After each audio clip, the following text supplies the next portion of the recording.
to you. He gon' give it to you. X gon' give it to you. He gon' give it to you. Alright, BMW S1000RR. Dreamt of driving this bike, riding this bike for a long time, and finally we get to ride it. So let's see how this goes. Okay, pretty display.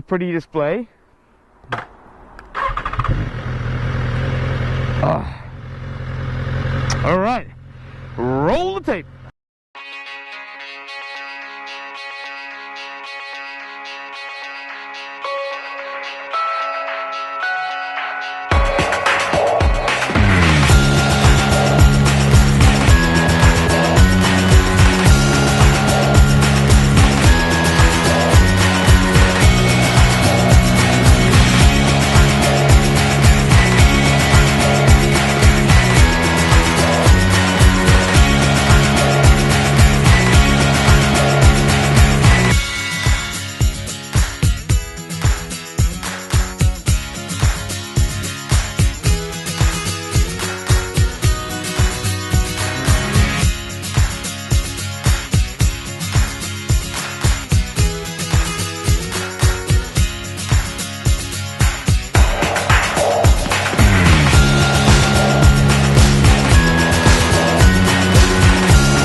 So, a few things that I like about the BMW S1000RR. It looks good.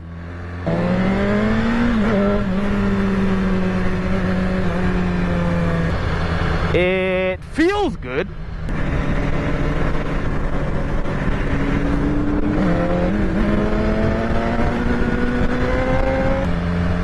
It sounds good.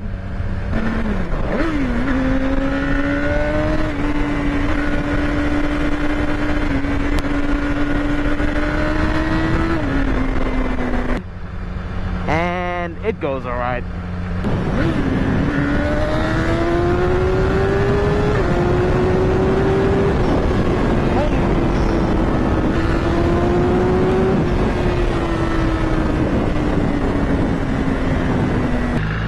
It is ice freaking cold this morning,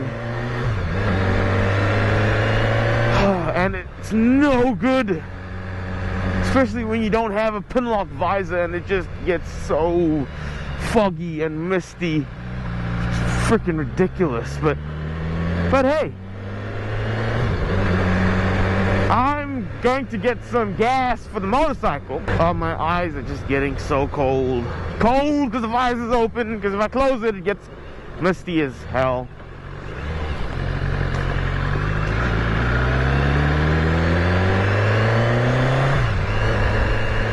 But man, do I have a lot to say about this bike.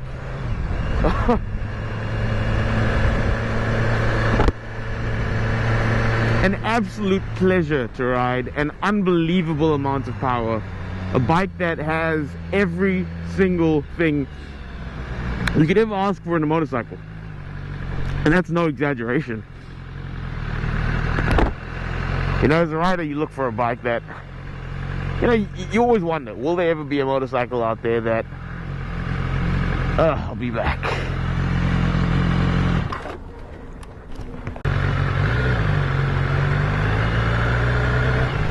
Alright, so I just filled this bad boy up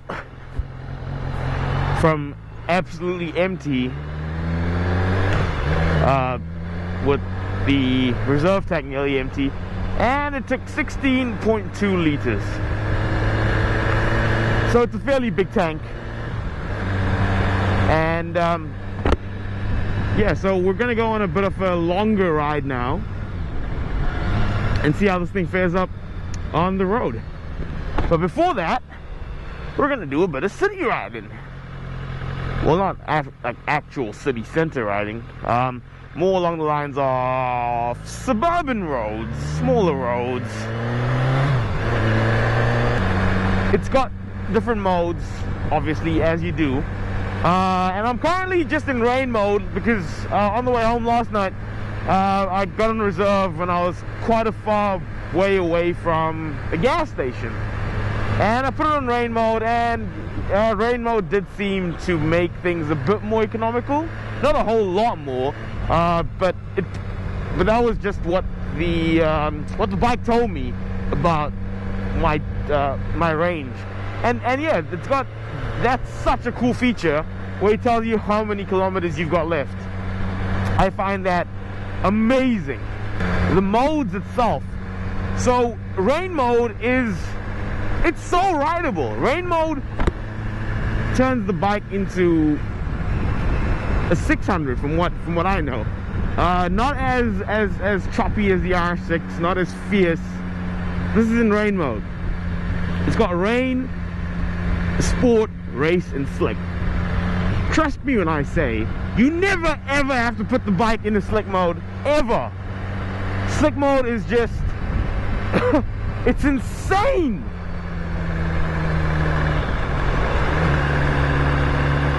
But the best part about this bike is that, you know, this is me. I was always intimidated by leader bikes. Leader bikes always scared the shit out of me, you know, as they would do. They're leader bikes. They're big frickin' bikes with a lot of power. And every other leader bike I've rode before this, like the Yamaha R1, I found to be so scary. Mainly because on Jap bikes like that are very super sport inclined, they have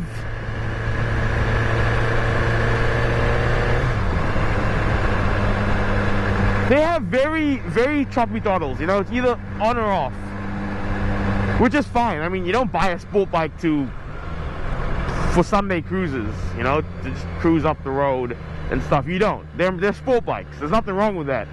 But with the S1000, it's just perfect. It does what you want it to do in terms of what you're capable of. Because, like, I know for an absolute fact, I can get on this bike and I will not be using it. I will not be using its full power. That's something that's not going to happen. You know, not now, not for a long time. It's very hard for any average rider, you know, to use a leader, especially a leader bike's full power. I mean, it's even like that with a 600, but especially a leader bike, I mean, I'm not going to use that power. And the fact that I'm able, like, the throttle is so smooth. It's not choppy. It doesn't want to kill me. It does not feel like, all right, if I go into a bend in first gear and I give it a little bit of gas, it's just gonna chop and, you know, be scary. This doesn't do that. Yes, sure, in slick mode it does. In slick mode, it's not meant for anything except hardcore track riders. The only reason why I put it in a slick mode, because I was in the highway and I thought I'd test the power out, and yeah, that pretty much confirmed it for me that I don't need to ever. From what I've told, I don't know how far this is true. Maybe you guys can tell me. Apparently, it just comes with wet, sport, and race, and you've got to do something to the ECU in the back there. You take out a chip of some sort and put in another chip, which unlocks the slick mode. I don't know. That's as far as I've been told. But that does seem like something that would be true, because, like I said, you're not going to be using slick mode. Well, you can if you want to. Just for my safety recommendation, and this being a newbie first ride video, I don't recommend it. Just take it easy. Sport and race are more than enough. And remember, I'm not talking for the hardened, seasoned, veteran riders. I'm talking for people like me, people that have, you know, not a ton of experience, a little bit of experience, but want to get on a big bike. So this is just to help you guys out in terms of, you know, seeing whether you can make that irresponsible step and get a bigger bike. And in my honest opinion on this bike, I honestly think it's doable. It's such a doable thing for someone that's as experienced as I am. And don't even get me started on the comfort on this bike. It's the most comfortable thing I've ever rode in my life. It's, you know, like the R6 was the most uncomfortable bike when I first got it, and then I warmed up to it, and then it became the most comfortable bike on the market for me. And then I had been on the Ducati, which I'll put in the description, or how do you do this? Do you put it in the screen? I don't know, whatever it is. That bike, loved the bike, but yeah, it just wasn't ideal for me. Seat just being too narrow and whatnot. You can, it's all in the video. With the seat on this bike is perfect. It's not wide as shit like the R6 and not narrow as hell like the Ducati.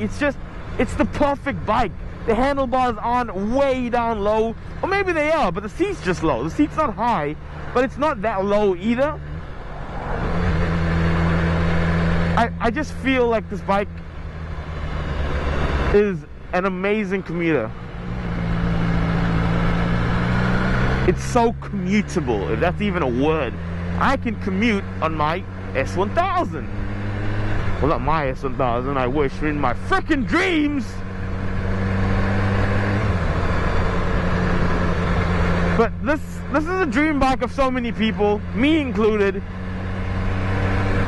I mean, we've all got a lot of dream bikes, because the bikes do different things, and they look different, and it's growing up, it's always the first thing that you love about a bike is the way it looks, and then the way it sounds, and then once you actually ride these motorcycles, that's when you realize, okay, cool, you know, I've got to choose something that is suited to my skill level, or my needs, or whatever the hell else.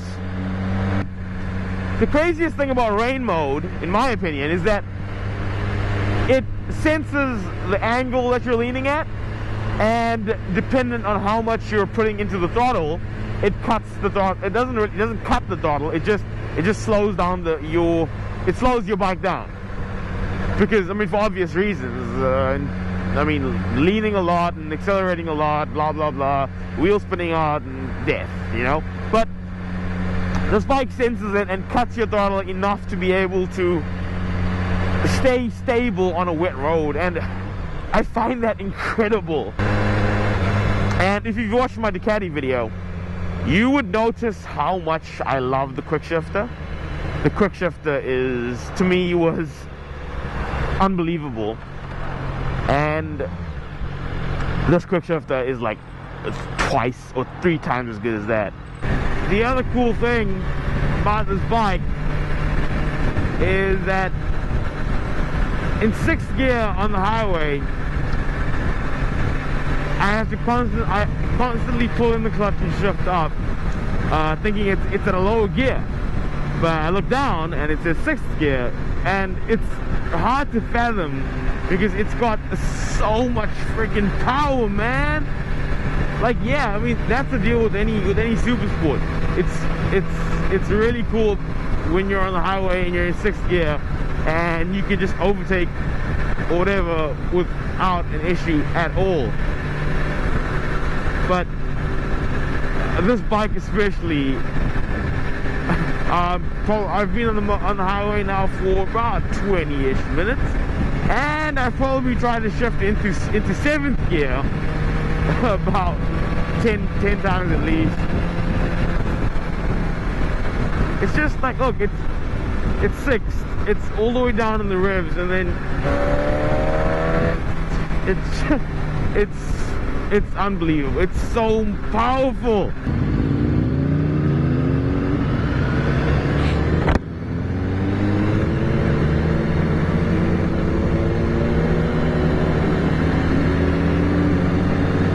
So much fog.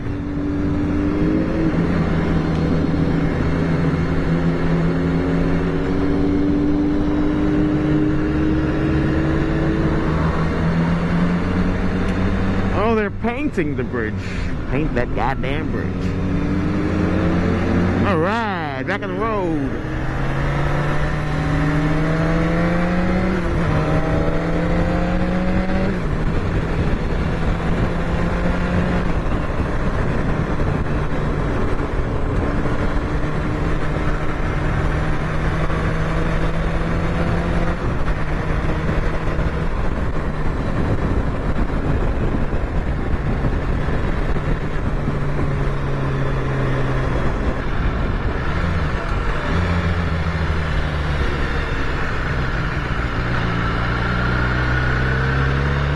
So, my final thoughts on the S1000RR.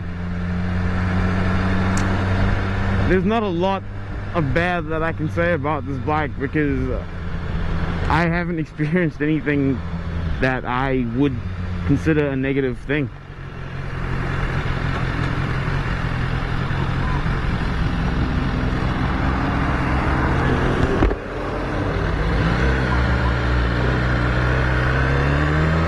It can be a sissy bike when you want it to be, or if you're not such a sissy like me, it's an absolute monster. It really is another level. It truly is one of the fastest production bikes in the world. Actually, there is one grievance that I have with this bike, just one. It's nothing major. But as a commuter bike, yeah, that's where, as well, if you're commuting in a very small area with really tiny roads, which I don't know why you'd even buy an S1000 then, but yeah. The grievance that I have with this is that the turning circle on the bike is so big. Like, it's such a wide turning circle. The handlebars don't tank slap as much, or they don't go to each side as much as you need them to, and yeah, it got a bit frustrating every now and then, but it's honestly, you don't buy this bike as a commuter bike or as a bike to get in and through small little areas and stuff like that. You don't do that, you know. That's just something that isn't normal. Other than the turning circle problem, there's nothing wrong with this bike. I am having the time, I had the time of my life on this bike. This bike, as a commuter, doesn't scare me at all. It's perfect. It's the perfect bike. It weighs nearly as much as the R6, but funny enough, is funnily a word? I don't even know. It feels so much lighter than the R6. At least, you know, between 10 and 20-ish kilos. That's the difference it feels. Its wet weight is only, I believe, 3 kgs heavier than the R6. So, you know, not a big difference, but that might have something to do with the low center of gravity. But you know, commuter bike, man, I would commute on this bike. This is such a great commuter bike, and the fact that it has such an amazing amount of low down torque, like low down torque for freaking days. The amount of low down torque on this bike is insane. As a fairly inexperienced rider, just looking to get on a big bike because, you know, it's what we love. And I did try my best. I'm looking for every fault that I can, and this bike has no fault besides having a small turning circle and not being as ideal as other bikes as a commuter. It's obviously going to be different in terms of, you know, having veteran riders, experienced riders, track riders, race bike riders take this bike on the track and absolutely open the whole thing up and, you know, go crazy on it. You know, they might, because from reviews that I've watched, apparently the R1M feels better on the track than this bike does, which, you know, I wouldn't know because I haven't ridden an R1M, but I trust those opinions. But for, you know, people like us inexperienced, just want a nice big bike, just want to look cool, and you know, develop our skills. It's very hard to make a decision to say, all right, you should get this bike, or no, you shouldn't get this bike. But in all honesty, if I think about everything that I consider when making a decision or giving you guys a informed decision, I use everything I possibly can. And the thing is, I would not recommend this bike to riders like us with a lack of experience that are still getting to that level of, you know, actually getting to the level where a liter bike is a doable option for us. And my reason being, as perfect as it is, as forgiving as it is, and as rideable as it is for people like us, it's simply just the fact that you're gonna spend this amount of money on this bike, right? It's not a cheap motorcycle.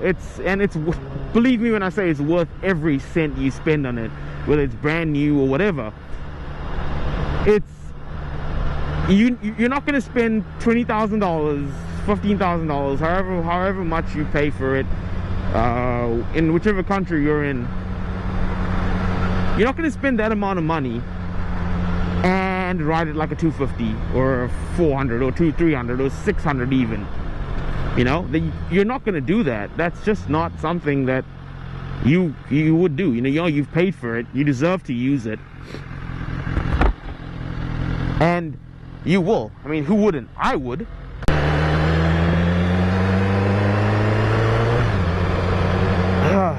Anyway, BMW S1000RR. See ya.